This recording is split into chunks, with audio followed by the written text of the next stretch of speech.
Injection వికటించడంతో చిన్నారులు తీవ్ర అస్వస్థతకు గురయ్యారు. ఈ ఘటన కృష్ణా జిల్లా మచిలీపట్నంలోని సర్వజన ప్రభుత్వ ఆసుపత్రిలోని పిల్లల విభాగంలో చోటు చేసుకుంది. ఇంజెక్షన్ వికటించడంతో మొత్తం 7 చిన్నారులు అస్వస్థతకు గురయ్యారని తెలుస్తోంది. కాగా పిల్లల విభాగంలో మొత్తం 15 మంది వైద్యం పొందుతున్నారు. రోజులాగానే శుక్రవారం చిన్నారులకు ఇంజెక్షన్ చేయగా అరగంటకు విపరీతమైన చలి, జ్వరం రావడాన్ని గమనించి వైద్యులు అప్రమత్తమయ్యారు. దీంతో వారిని ఇంటిని సూకేరుకు తరలించి వైద్యం అందిస్తున్నారు. ప్రస్తుతం అందరి పరిస్థితి నిలకడగా ఉందని వైద్యులు తెలిపారు.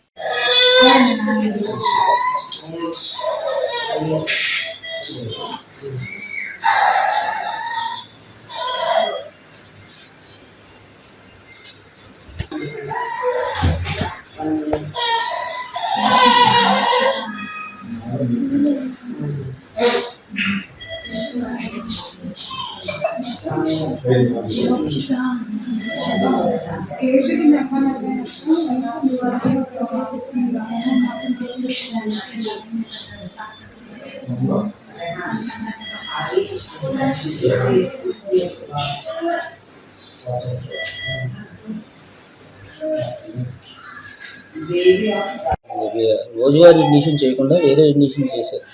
దాని వలన పిల్లలు రాత్రి నుంచి వాంతులు, ఒళ్ళు కాలిపోవటం, రాత్రి తెల్లవారు అప్పుడు కూడా కంటి మీద కునుకులు, జ్వరం తగ్గుతానికి జ్వరం మందులు వేస్తున్నారు.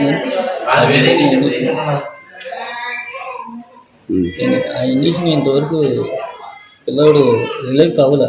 8 దాకా పిల్లవాడు బంగారులాగా ఆడుకున్న పిల్లవాడు రాత్రి తెల్లవారు కంటి మీద కునుకు లేదు. పిల్లవాడు ఒళ్ళు కాలిపోయింది రాత్రి తెల్లవారు. ఇప్పుడు కూడా వేడి ఉంది. ఇంకా పిల్లవాడు కొంచెం యాక్టివ్గా లేడు. ఇది మా పరిస్థితి. ఏం చేయమంటారు? పిల్లలు ఏదో జ్వరం మంది వేస్తున్నారు. జ్వరం వచ్చిందండి. బంగారులాగా ఉన్నాడు పిల్లవాడు. నేను వచ్చింది బాగా నిమ్ముందని జాయిన్ అయ్యాను.